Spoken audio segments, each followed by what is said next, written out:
Triticale, grão que é uma mistura de trigo e centeio, deve ganhar os campos de inverno em Santa Catarina. Se mostrando uma planta muito rústica. Todo triticale será destinado para a fabricação de ração. Baixo custo de produção, resistência a doenças e ao clima e renda extra no inverno são algumas das vantagens. Manchas foliares e ferrugem, a cultura é muito mais resistente em comparação a uma cultura como o trigo. Olá, seja muito bem-vindo a mais um Vale Agrícola, um programa de agricultor para agricultor. Se você nos acompanha pela internet, não esquece de escrever de que cidade que nos assiste. No programa de hoje também é destaque. Controle reprodutivo. Quanto mais informações, melhor a tomada de decisões. Tudo para buscar o aumento da produção de leite nas propriedades. Quando será que é o momento de descartar um animal? Uma vaca com 6 meses, 8 meses vazia, que a gente já tentou fazer de tudo e não emprenhou, aí é uma vaca candidata a descarte. Tem apicultura mecanizada. Qual é a previsão de colheita de mel hoje? Eu acredito que a gente consiga até o final do dia umas 6 toneladas. Você vai conhecer o agricultor de Ituporanga que dedicou a vida às invenções. Criou até uma vitrola tocada pela roda da água. Desde criancinha pequena eu tinha sonhos com máquinas. Embarque com a gente para Pomerode, a cidade mais alemã do Brasil. Você vai conhecer uma pousada rural criada para resgatar as tradições. Eu aproveitei essa casa em Chaimel, que é uma casa histórica já, de 1867. Tudo foi elaborado pelo Adolar, que além de tudo ainda é ator e já está planejando o 3º filme sobre o dia a dia dos imigrantes.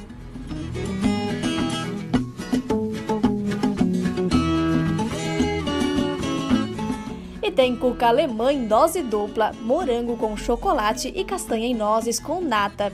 Pode babar que é bom demais!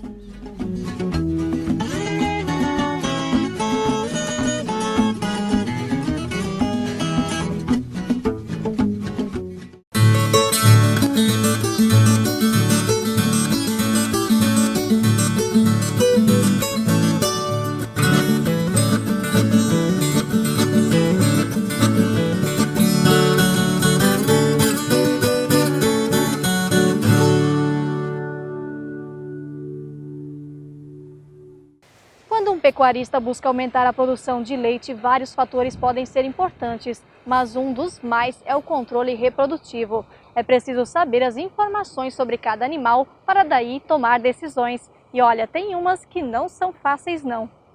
Vaca parada é prejuízo. A frase muito popular entre os pecuaristas é regra na propriedade de produção de leite do Paulo e da esposa. Que a vaca comendo e não produzindo, né? É um prejuízo, né? A propriedade fica na localidade de Rio do Ouro, em Salete, e faz parte do programa Balde Cheio, em parceria da Cravil com a Embrapa. São ao todo 44 vacas, 36 delas em lactação. O controle reprodutivo é feito pelo menos uma vez ao mês e vem justamente com a ideia de conhecer todas as informações possíveis sobre os animais, para então tomar as decisões. O que a gente identifica em cada propriedade? Faz ultrassom, faz a palpação retal de cada animal, identifica se tem algum animal com cisto, faz o tratamento. O que a gente quer com esse acompanhamento? Não é ouvir nas propriedades apenas fazer o diagnóstico de gestação, em si identificar animais positivos para algumas doenças ou animais que não estão emprenhando, fazer com que esses animais emprenhem o quanto antes. Aqui na propriedade da família Maier, o controle reprodutivo iniciou há 2 anos. É muito mais do que o monitoramento das gestações. O sucesso de toda uma produção começa já no coxo. Uma vaca fraca, ela jamais vai dar cio, ela vai entrar em anestro fisiológico que a gente fala, pela falta de energia. Porque primariamente a vaca vai produzir leite. Então depois de ela estar com o organismo totalmente balanceado, ela vai pensar em entrar em cio. Então o que a gente tem que adequar? Não é dar muita silagem, dar muita ração, tem que ter um equilíbrio disso. Além da parte de grãos, de concentrado, de volumoso, ou a pasto, ou silagem, é muito importante, muito necessária a parte de mineralização. Então, no gado de leite, a parte de mineral tem que ser fornecido de forma forçada no coxo, porque a vaca, quando ela tem esse mineral, a pasta, não come o suficiente, não ingere o suficiente. E se a vaca entra no cio, mas não pega a cria, também é um problema, mas não é o único. Vários fatores podem indicar que a vaca deve ser descartada. Uma vaca que a gente preza pelo descarte são vacas, primeiramente do descarte voluntário que a gente fala, são vacas velhas já, de muitas lactações. E quando não se emprenha a vaca, uma vaca com 6 meses, 8 meses vazia, que a gente já tentou fazer de tudo e não emprenhou, aí é uma vaca candidata a descarte. Até existem protocolos de indução de lactação, só que são muito caros e vai na contramão do que a gente busca, que é fazer com que as vacas naturalmente emprenhem. Outra dúvida de muitos pecuaristas é: inseminação artificial ou cobertura com o touro da propriedade? Segundo o veterinário, a primeira escolha deve ser pela artificial.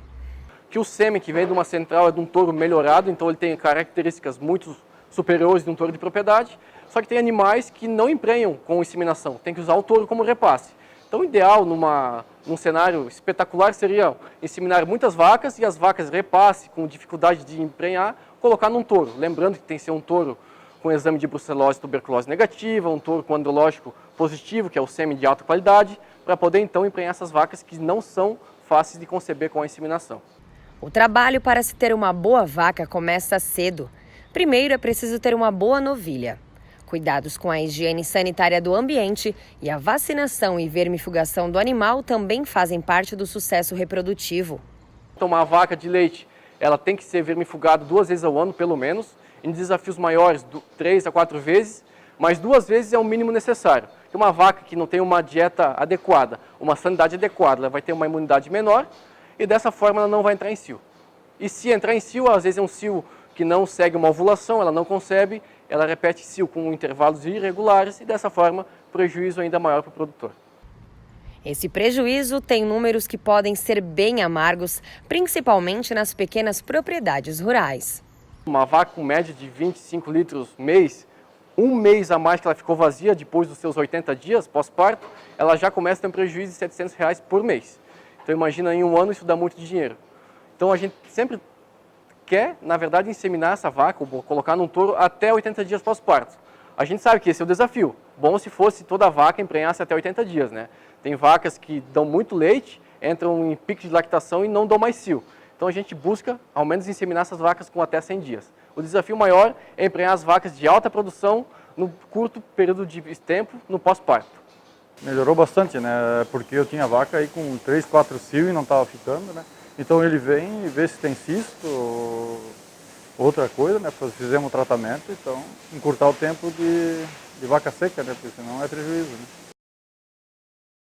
A tecnologia já chegou na apicultura. Você vai conhecer agora trabalho de agricultores aqui do estado que já contam com esta ajudinha no trabalho com as abelhas.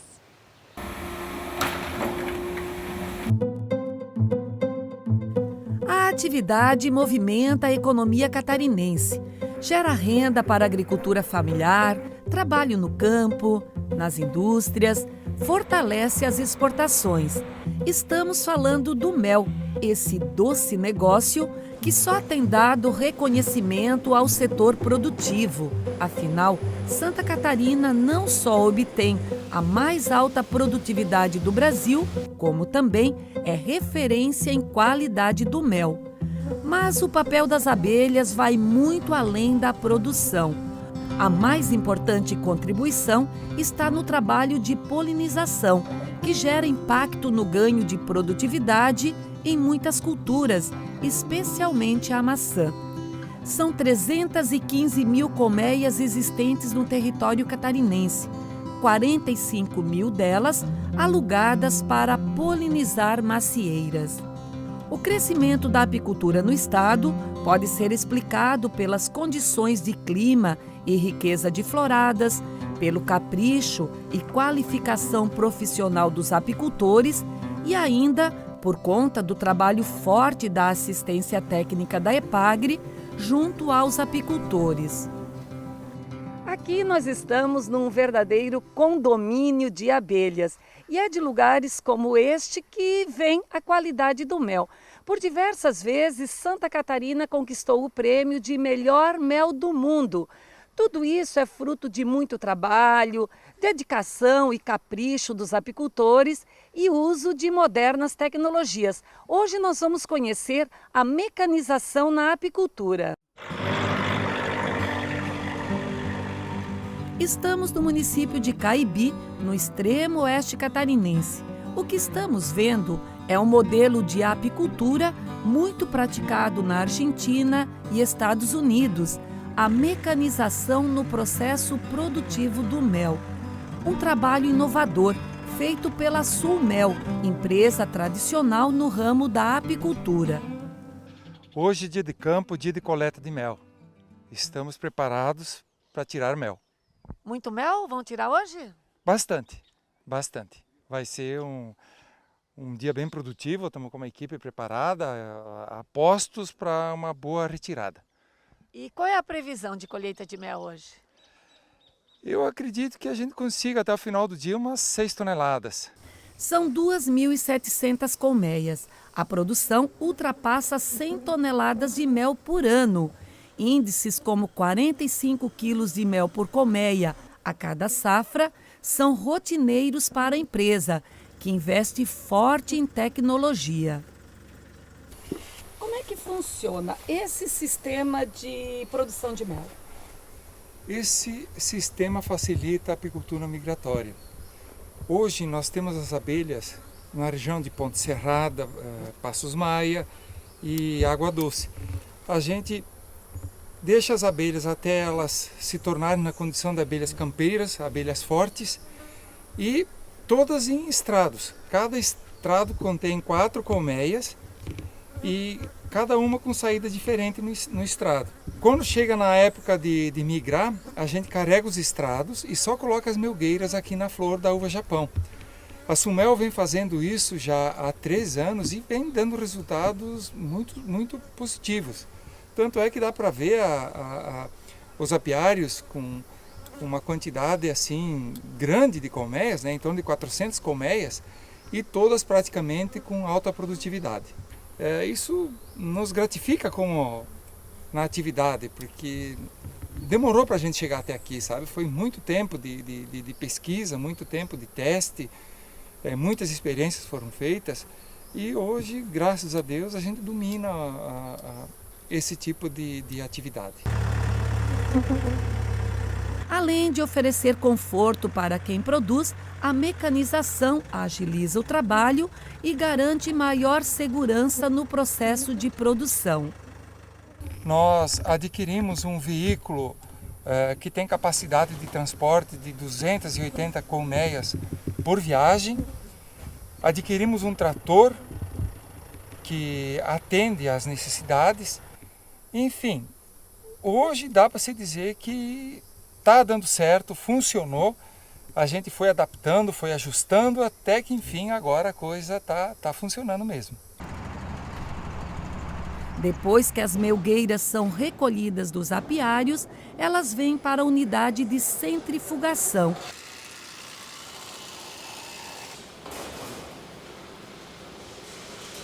Essa máquina desuperculadora é para grandes quantidades, ela consegue hoje atender até 2 centrífugas. Da máquina desuperculadora vai para o quadro de inox, aguardando a chegada ou a centrifugação dos quadros que estão sendo terminados aí.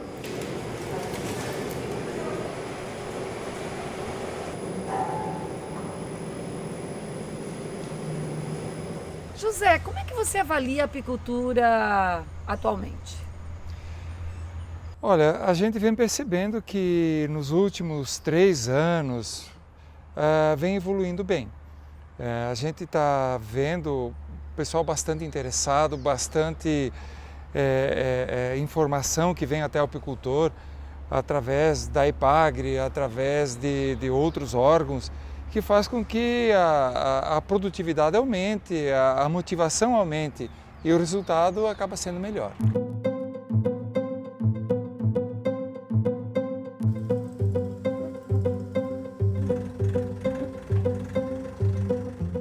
No próximo bloco, vamos falar sobre o triticale. Dia de Campo apresenta resultados do cultivo do grão, que pode ser uma alternativa para as lavouras de inverno. E tem o inventor de Ituporanga, seu Altino dedicou a vida às criações, principalmente em cima de artigos de madeira.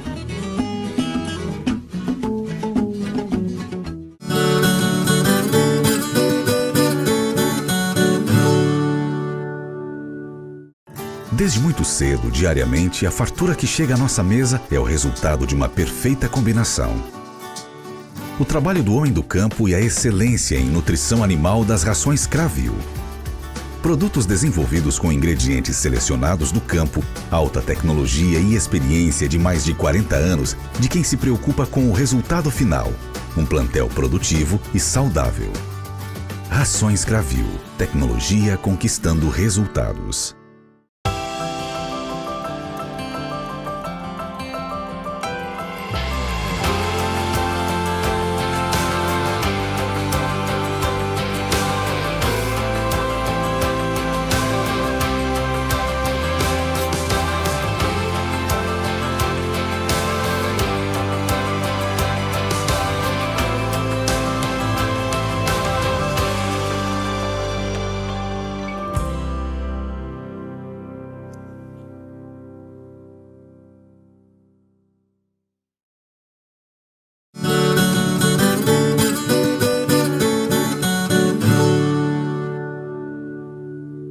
Triticale, você ainda vai ouvir falar muito sobre este grão. Em época em que muita gente só fazia a cobertura de solo, o triticale chega com baixo custo de produção e garante renda extra.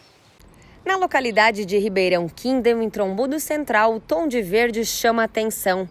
A espiga que está sendo testada há pelo menos 2 meses não é trigo e nem centeio, mas sim do triticale, um cruzamento entre as duas variedades.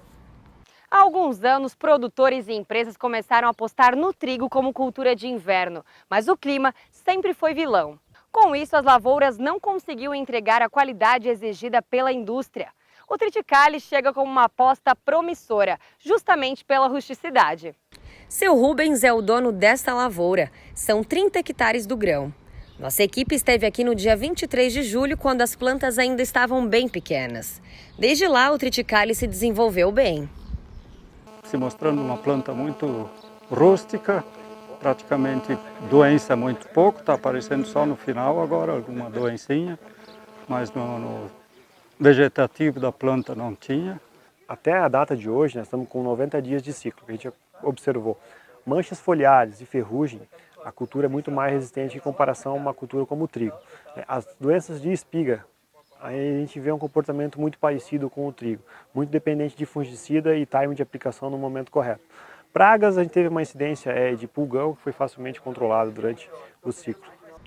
Na região do Alto e Médio Vale, as pesquisas nas lavouras são acompanhadas pela Cravil para avaliar o potencial produtivo da variedade e, consequentemente, avaliar opções mais rentáveis aos produtores. Os resultados foram apresentados em Dia de Campo. O triticale é uma cultura parente, né, do trigo, então ele tem a aptidão para a alimentação humana, porém todo o trabalho que a Cravil tem realizado de validação dessa cultura para a região é com foco para a produção para a alimentação animal. O inverno é um período em que pouco se cultiva na região e, por conta disso, o produtor dá preferência em fazer a cobertura do solo. O triticale faz parte também de uma ação conjunta de entidades, como a Secretaria do Estado da Agricultura, EPAGRE, Embrapa e a FECOAGRO, para estimular as culturas no período mais frio do ano. Também foi colocado nesse trabalho, a gente está agregando nesse trabalho, as agroindústrias, porque o produtor precisa poder escoar essa produção. Então entra a agroindústria que vai consumir esse cereal de inverno, principalmente o triticale, como uma alternativa à produção de milho. Já visto que aqui no estado a gente tem um déficit muito grande de milho, né? A gente produz cerca de 2 milhões e 800 mil toneladas e o nosso consumo é perto de 7 milhões de toneladas. A discussão avançou, já há uma manifestação das agroindústrias do interesse pelo produto, desde que tenha a qualidade e o preço compatível com o mercado. E então é partir para estimular, incentivar os agricultores a aderir. Então é importante o que a Cravil está fazendo e a partir daqui, dessa experiência, certamente outras regiões também vão seguir e também com outras culturas de inverno, que é o trigo e a cevada. Todo o triticale produzido na região do Alto Vale deve ser destinado para a fábrica de ração do frigorífico Pamplona.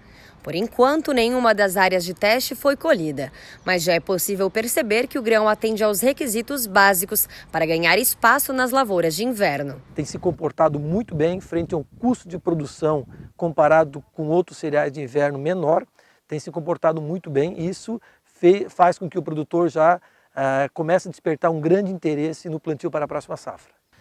Porque não adianta o produtor possuir um custo de produção alto e não ter rentabilidade. Então tem que conciliar o lado técnico, o lado agronômico e o lado econômico. Tem gente que nasce com o dom, pode ser na culinária, nas artes ou em diversos outros setores. E você vai conhecer agora o morador de Ituporanga que tem o dom para inventar. Ele dedicou a vida às rodas de madeira.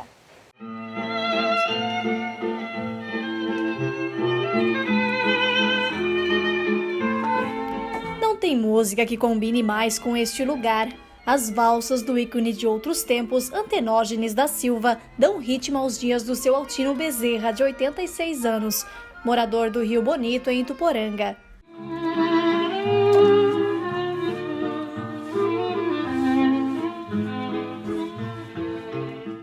Ele divide moradia com os gatos e com as dezenas de invenções e adaptações de toda a vida. Uma história que começou cedo. Desde criancinha pequena eu tinha sonhos com máquinas, assim, inclinação de fazer roda e coisas, sonhava com rodas. Eu gostava de brincar na água. Aluno exemplar, seu Altino diz que tirava 100 em todas as matérias. Depois saí da aula, as contas de fração, também a professora acho que não sabia também.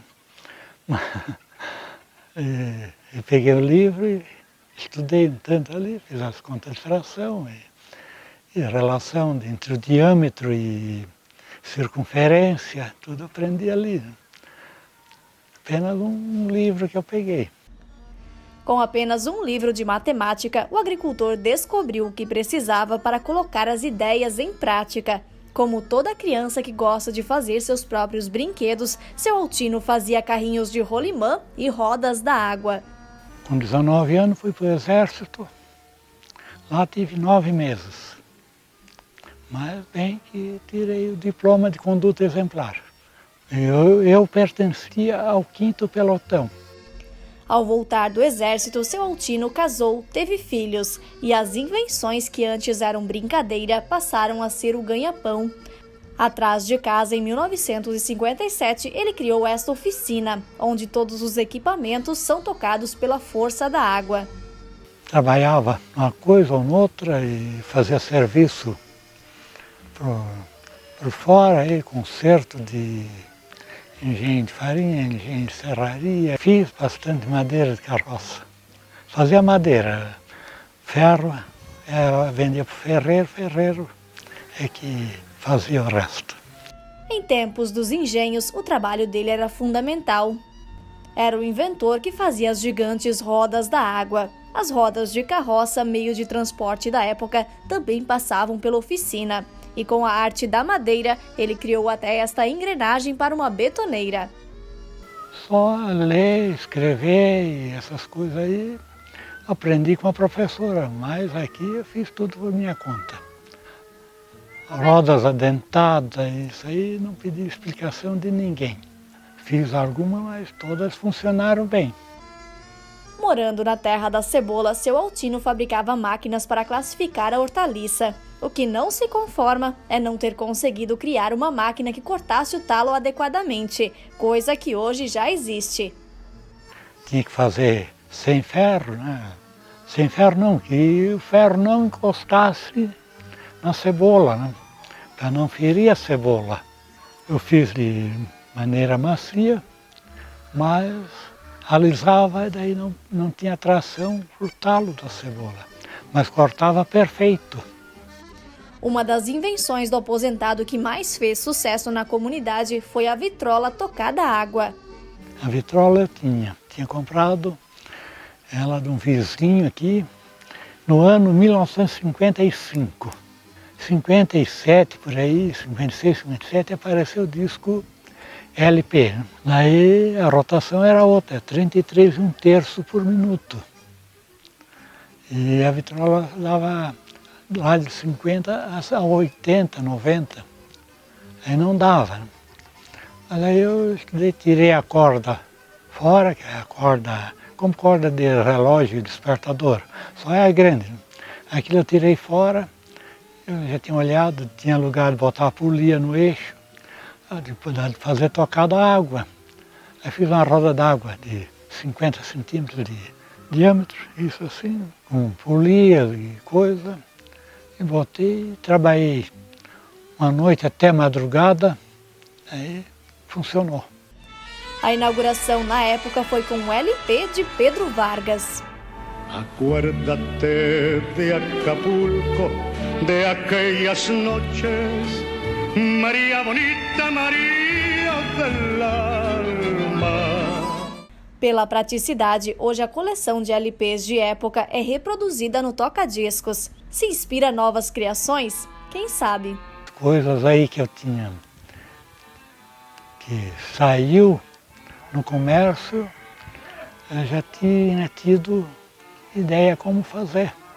Ainda tem mais alguma coisa aí que posso fazer, né? Mas a memória não é mais tão boa, né?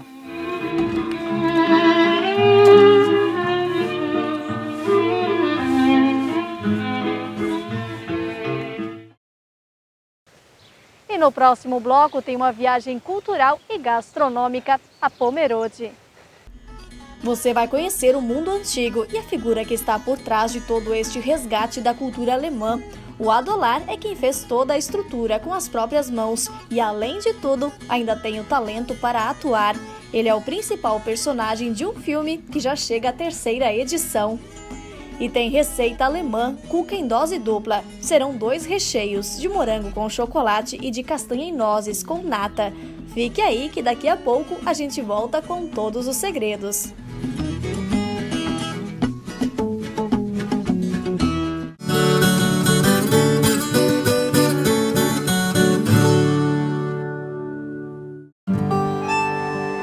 A vida no campo não é como a vida na cidade. O barulho do despertador é diferente, o cheiro do café, a música. A gente gosta de fazer as coisas de outro jeito, do nosso jeito. Quando precisamos de algo, basta procurar os amigos do Sicoob, que sempre nos deram todo o apoio. Sicoob, o parceiro do produtor rural catarinense. Muito antes do agronegócio ter esse nome bonito. A Eco7 é a única do segmento certificada pela Sociedade Brasileira de Reabilitação Traumatológica e Ortopédica. O processo de fabricação dos colchões Eco e acessórios do sono da Eco7 é certificado pelo ISO 9001. Produzimos alta tecnologia para preservar seu maior patrimônio, sua saúde.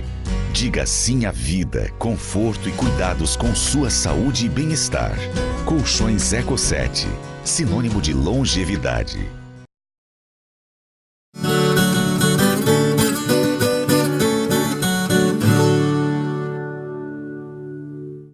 Esta história poderia dar um filme. Um agricultor que vai para a cidade, mas volta para o campo em busca de mais qualidade de vida. Na cidade mais alemã do país, ele cria uma pousada e, como se não bastasse, acaba virando ator e diretor, justamente para resgatar a história dos imigrantes.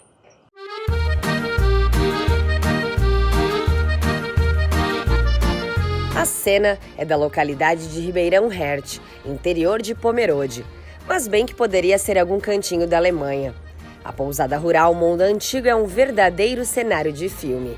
E aqui, cada pedaço traz lembranças. Pode ser um rádio antigo, uma roda d'água, não importa. O que interessa é fazer você relembrar o passado e a cultura alemã. Esse portão indica a entrada para o paraíso, e você já vai entender o porquê.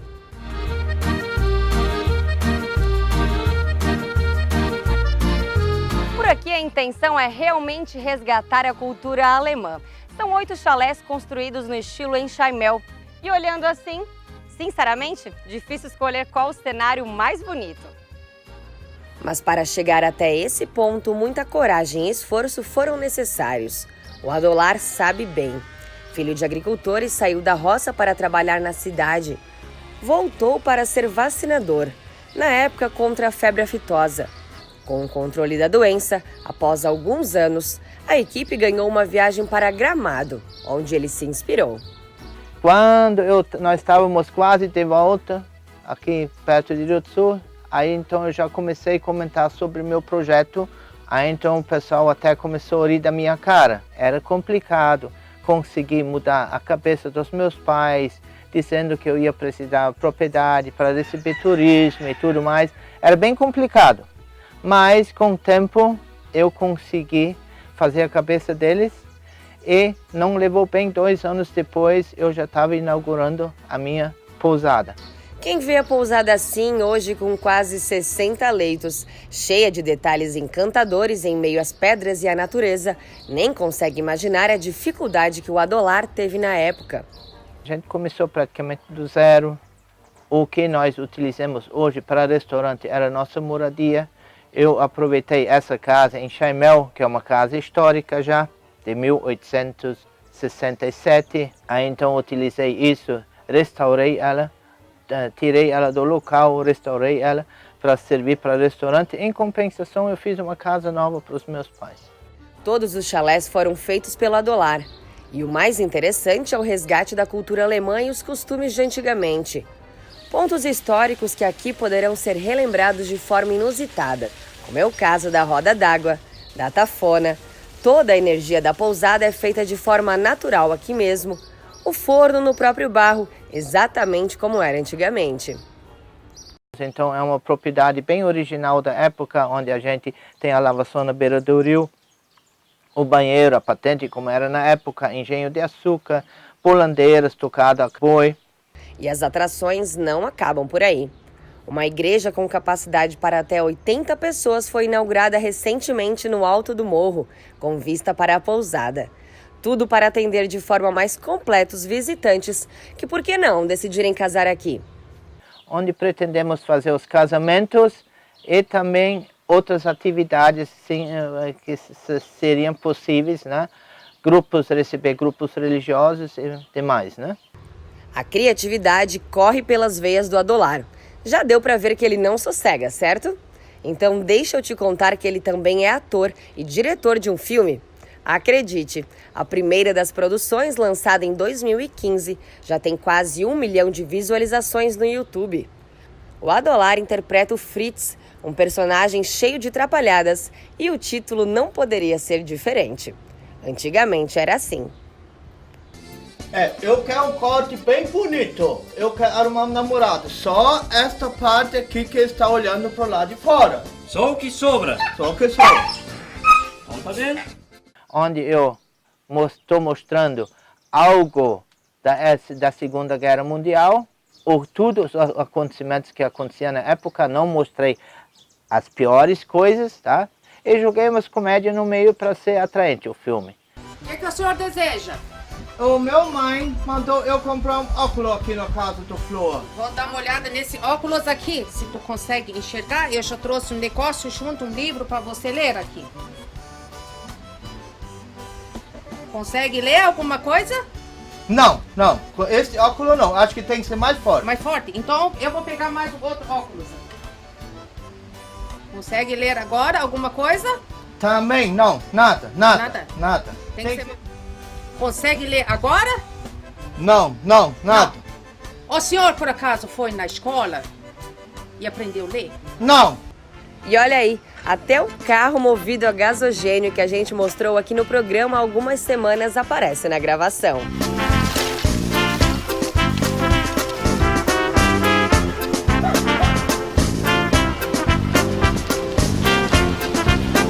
Será que isso daqui é uma bomba? Isso aqui tá parecendo uma bomba. O que seria isso aqui? Não é bomba não. Tem certeza? Tenho. E pra que serve isso aqui? Isso serve para mover o carro, movido a lenha. Movido a lenha? E tem licença para andar com isso? Tenho. O terceiro filme já está sendo planejado e em breve será lançado. Todo o conteúdo histórico dos filmes é baseado nas inúmeras histórias contadas pelos avós de Adolar. Eram muitos historiadores, tanto o avô como a minha avó.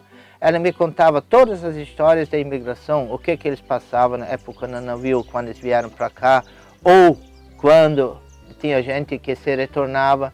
E uns 5 anos atrás, eu fui para a Alemanha, toda a história que minha avó me dizia, bateu 100% na Alemanha. Quando a gente visitou o museu, o guia do museu mostrou para nós a mesma coisa e contava a mesma coisa que a minha avó sempre dizia. Para quem gosta de histórias, culinária típica e um cenário digno de filme, este é o lugar perfeito.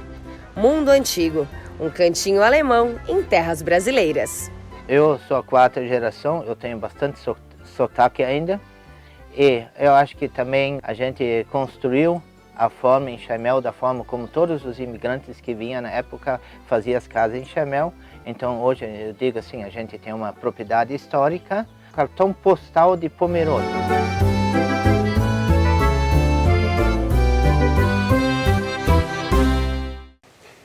E a gente continua em Pomerode com uma das queridinhas da culinária alemã, a cuca crescida. E hoje ela vem em dose dupla, de castanha e nozes com nata e também de morango com chocolate.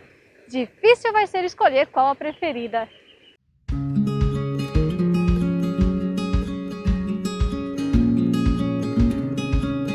Olá, boa tarde, meu nome é Márcia. Então, eu vou ensinar para vocês a cuca de farofa com 2 recheios diferentes. O primeiro recheio é com castanha e nozes e o outro é com morango com farofa e chocolate. Então, eu vou agora começar como se faz a massa. 2 xícaras de trigo. Aí eu faço um furinho aqui no meio, coloco um ovo.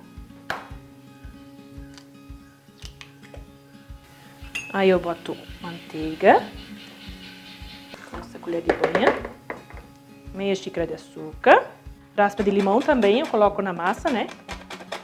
Mas é a gosto daí, cada um põe como gosta. Essa é a água com o leite, daí eu já misturei e amornei um pouquinho. Vou colocando aqui também, né? Tem que ser morninho que daí a gente faz a cuca crescer mais rápido, né? E agora ainda falta o fermento. Então coloquei o fermento e também sempre uma pitada de sal, né? Mas não em cima do fermento. Agora então eu vou amassar com a mão.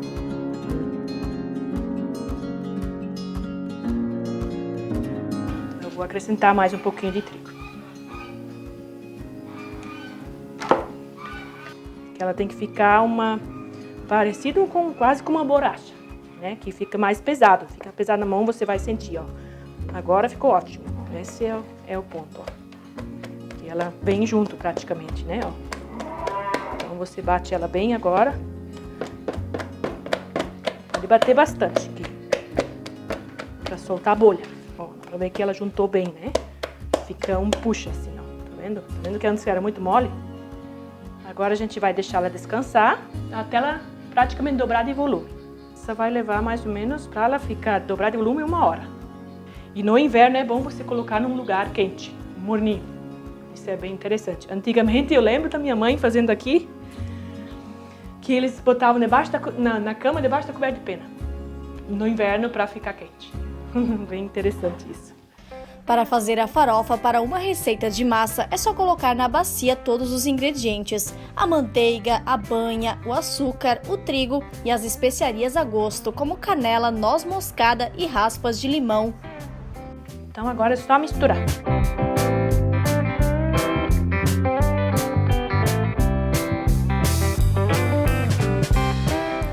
Duas receitas da massa que passamos rendem uma cuca desta de tamanho bem grande. Ela vai ser dividida entre os 2 sabores escolhidos. Pronto, tá aqui então na forma, vai descansar por uns 20 minutos e aí a gente põe a cobertura daí.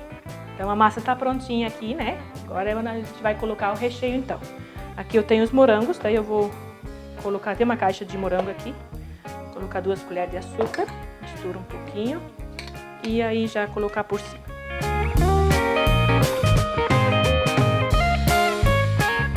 Depois é só colocar a farofa e as raspas de chocolate. Isso aqui eu, então, bati no liquidificador um pouquinho para desmanchar um pouquinho. E aí eu acrescentei umas 3 colheres de açúcar aqui e coloquei no fogão para meio que deixar ela um pouco crocante, senão a castanha solta muita gordura e aí isso vai complicar na massa ali, né? Então ela ficou crocantezinha, botei também um pouco de nozes junto, aí pode como quiser, né? Dá para usar castanha, nozes e amêndoas, ou só nozes, ou só castanhas, né?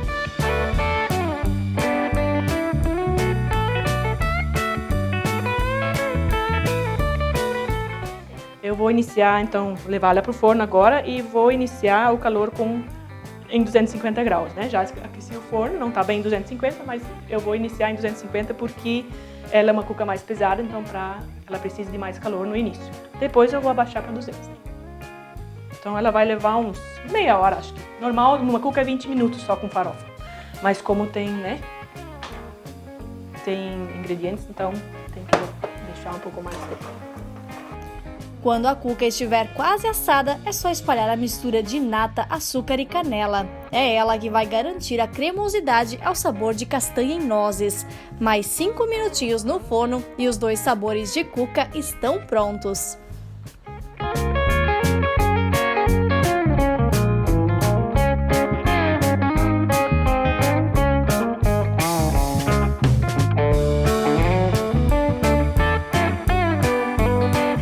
Então, gente, ó, tá aqui nossa cuca. Ela ficou muito boa, ainda tá morninha, mas assim que é muito bom comer ela morna mesmo, porque é uma delícia. E minha preferida é a de castanha. Eu gosto muito, acho muito gostoso, né? Então, façam, vale a pena, é muito, muito bom. É simples, não é difícil e fica muito gostoso. Vou experimentar então agora a minha preferida, a de castanha. Ficou muito bom!